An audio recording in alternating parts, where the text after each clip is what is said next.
2. El desarraigo. Pasemos a una segunda caracterización fenomenológica. El hombre de hoy es un hombre que ha perdido sus arraigos. No en vano es el producto de un largo proceso histórico, que progresivamente lo ha ido desvinculando de sus raíces tradicionales.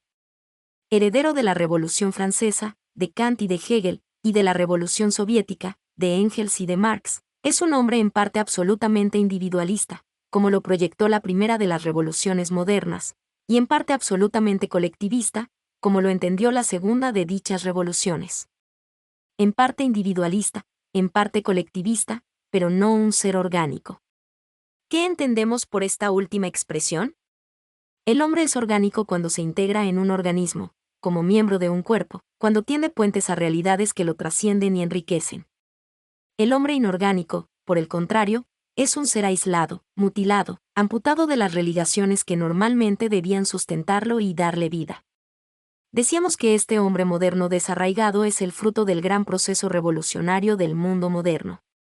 No en vano aquellas dos grandes revoluciones a que acabamos de aludir, y que tuvieron a Europa por escenario, intentaron disociarlo de todas sus religaciones, de su familia, de su profesión, de su terruño, de su patria, imaginando la sociedad política como un absoluto, diagramado por pensadores de gabinete, diseñado sobre un escritorio. La primera revolución simbolizó cumplidamente dicho proyecto en la famosa Ley Chapelier, que desligaba al hombre de las corporaciones artesanales, para entregarlo a la segunda revolución que lo obligó a adaptarse al molde estatal. El hombre quedó cada vez más solo e inerme ante un Estado cada vez más omnipotente, sin raíces en las familias, en las asociaciones intermedias, en la patria, en Dios. Señalemos algunas de las manifestaciones de dicho desarraigo, que tanto distancia al hombre de nuestro tiempo del hombre de antaño. El hombre tradicional, aun el que no había pasado por las aulas, poseía una peculiar formación doctrinal, hecha de intuición, de comunión con lo real, de espíritu espontáneamente creador, de aspiración hacia el cielo. Basta enterarnos por la historia del sentido exquisito que los antiguos tenían de su oficio, veteado de artesanidad, así como de su contacto familiar con la naturaleza, a veces violenta, a veces afectuosa, o de su penetración en los misterios cristianos, expresados en el arte y cultivados en la piedad. Si nos ceñimos a nuestra patria, no es desdeñable el vacío que ha dejado la desaparición de la canción popular, la verdaderamente popular, no la que se compone en la calle Florida.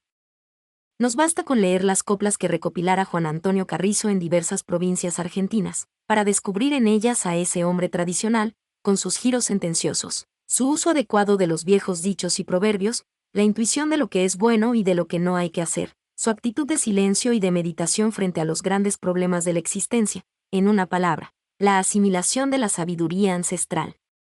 Tratábase de un hombre pletórico de religaciones, por las que en modo alguno se sentía coaccionado. Por el contrario, eran precisamente ellas las que le permitían desplegar lo mejor de su ser. Destaca Marcel de Corte el grado en que el hombre ha ido perdiendo ese sentido íntimo, intuitivo y tradicional de los valores, que le hacían perseguir su fin propio casi sin darse cuenta, cumpliendo así sus deberes consigo mismo, con la familia y con la sociedad. Que se ha hecho de tantos valores antaño tan anclados en los usos y costumbres de la gente, como el respeto a sí mismo, una de cuyas formas es el pudor, la veneración de los padres, la educación de los hijos, el amor a la patria, que responden a instintos tan naturales y profundos? Se han roto tantos vínculos. El hombre gira desorbitado. Los ejemplos de dicha ruptura son innumerables. Gabriel Marcel nos ofrece uno de ellos. En cierta ocasión, nos cuenta, viajó a Brasil. Allí experimentó una impresión cercana al sacrilegio, cuando le dijeron que en los alrededores de Río de Janeiro, donde se quería edificar un nuevo barrio, habían decidido la nivelación de varias colinas. El pensador francés vio en ello un hecho absolutamente significativo. Cuando en el pasado se proyectaba alguna construcción, se trataba de integrarla en el paisaje. El hombre y el paisaje estaban unidos por un vínculo mudo pero elocuente. La ciudad se moldeaba sobre el paisaje. Hoy, en cambio, el hombre demiurgo se siente dueño absoluto de la naturaleza, desvinculado de ella, y así no vacilará en violentarla para llevar a cabo sus proyectos urbanos y edilicios. Esta ligereza en cortar vínculos que antes se consideraban poco menos que sagrados, explica el hecho de que el hombre dirija su mirada cada vez más exclusivamente hacia el futuro, con el consiguiente olvido del pasado, totalmente despreocupado de la herencia recibida, que es una de las raíces más fecundantes. Bien ha dicho Goethe que solo es grande el que se considera heredero. No se nos muestra así el hombre de nuestro tiempo. Más bien parece un desheredado. A sus ojos, el pasado es inútil, no lo puede respetar ni admirar. No lo penetra y, por tanto, no lo fecunda. Según Ortega y Gasset, dicha tesitura convierte al hombre moderno en una especie de primitivo. En buena parte, la exaltación desmesurada que el hombre moderno hace de la libertad, esconde un anhelo oculto, a saber, la liberación progresiva de los antiguos vínculos aún superstictes. No se trata de aquella fecunda libertad para algo, libertad para el bien, para una vida digna, virtuosa, en el respeto del orden natural y sobrenatural, sino de la libertad de algo, es decir, de ligaduras éticas, de vínculos considerados poco menos que sofocantes. Es la libertad sin empleo, de que habla uno de los personajes de André Gide. Me he liberado, quizá y concluye de manera desoladora, pero ¿qué importa? Sufro por esta libertad sin empleo. La pérdida de raíces hace que el hombre se encuentre tan desorientado. Pareciera moverse en la oscuridad, sin puntos de apoyo, sin metas, sin plan. Ya no hay leyes de pensamiento, porque ellas constriñen la inteligencia, ni canalizaciones para el sentimiento, porque ellas esclerotizan, ni normas para la voluntad, porque ellas esclavizan. Como no hay vínculos anteriores, tampoco hay derecha ni izquierda, arriba y abajo. En un lúcido estudio sobre el hombre moderno, Max Picard no vacila en calificarlo de hombre fugitivo, hombre que siempre está de viaje. El único aglutinante que lo mantiene unido a los demás es la común huida. Todos son camaradas en la huida, y están orgullosos de andar así errantes. En el mundo de la huida no existen amores permanentes, ni existen padres o hijos de manera permanente. Un síntoma esclarecedor de esta tendencia a cortar con los vínculos es la pérdida de interés por lo cercano. Lo lejano, en cambio, parece como sobrevaluado. Ello se deja advertir con particular claridad cuando se trata de los medios de comunicación. La acumulación de noticias provenientes de las regiones más apartadas del globo suele crear preocupaciones abstractas, en asuntos donde no tenemos injerencia alguna, lo que nos hace cada vez más ineptos para percibir lo que pasa a nuestro alrededor. Refiriéndose a esto ha escrito Marcel Descortes, el amor de lo cercano concreto se devalúa así en amor de lo lejano abstracto, lo cual es ciertamente la manera más hipócrita y la más odiosa de amarse a sí mismo. Resulta curiosa esta inclinación del hombre moderno a olvidar lo que está a su alcance, para perseguir objetivos remotos.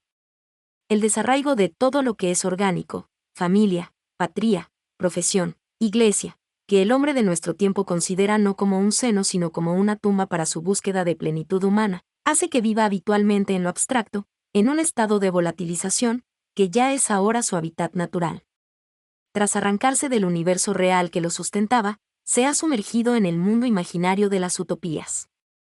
De ahí la facilidad con que éstas pululan en nuestro tiempo. Desvinculado de sus raíces procurará el hombre rellenar las brechas. Para ello recurrirá no solo a lo que es abstracto sino también a lo que carece de memoria. De ahí que su alimento cultural se reduzca a la forma típica del periódico. La vida se le presenta en forma de diario, al modo de una sucesión de acontecimientos, acumulados e inconexos, que se zambullen cotidianamente en el olvido. Al parecer estamos en una época en la cual se han cumplido puntualmente los vaticinios de Kafka. Hay un castillo inmenso que acaba por hacérsenos familiar, hasta el punto de que obramos orientándonos según las vías trazadas por sus inacabables pasillos, pero del cual nada sabemos.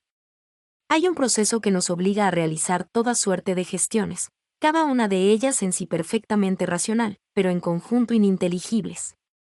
Es el mundo del absurdo. Cuán intuitivo se mostró Berdyaev al afirmar que cuando el hombre sale del estado orgánico, ineluctablemente pasa al estado mecánico. Y en este campo no hay comunión sino soledad.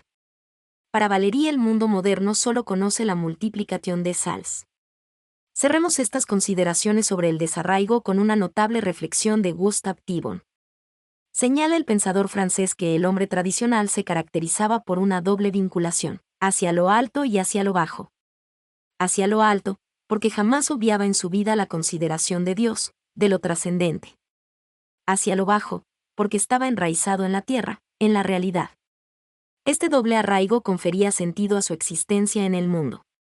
Pues bien, el hombre moderno ha roto con ambas religaciones, la que lo unía con lo alto, porque ha hecho la experiencia de que es posible vivir prescindiendo de Dios, y la que lo relacionaba con lo bajo, porque se ha alejado de la tierra.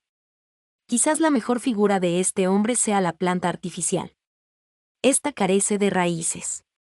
No hacia lo alto, va que ignora la luz del sol. No hacia lo bajo, ya que no recibe la humedad de la tierra. Así es el hombre de nuestro tiempo, un ser desquiciado. Y, en consecuencia, se ha vuelto susceptible de ser fácilmente trasplantado, según le plazca a los que logren dominarlo. Un dato altamente expresivo de este desarraigo del hombre moderno es la aparición de los productos llamados descartables. Anteriormente los objetos del hombre, su reloj, su jardín, su casa, eran considerados como cosas duraderas. Los muebles hogareños estaban cargados de recuerdos. Tales fueron los muebles de mis padres, de mis abuelos. Lo mismo pasaba con las propiedades rurales. Tal fue la estancia de mis antepasados, etc. Hoy las cosas no tienen perduración, no pasan de generación en generación. Todo es vendible, todo es intercambiable, justamente porque el hombre ha perdido sus vínculos, sus arraigos.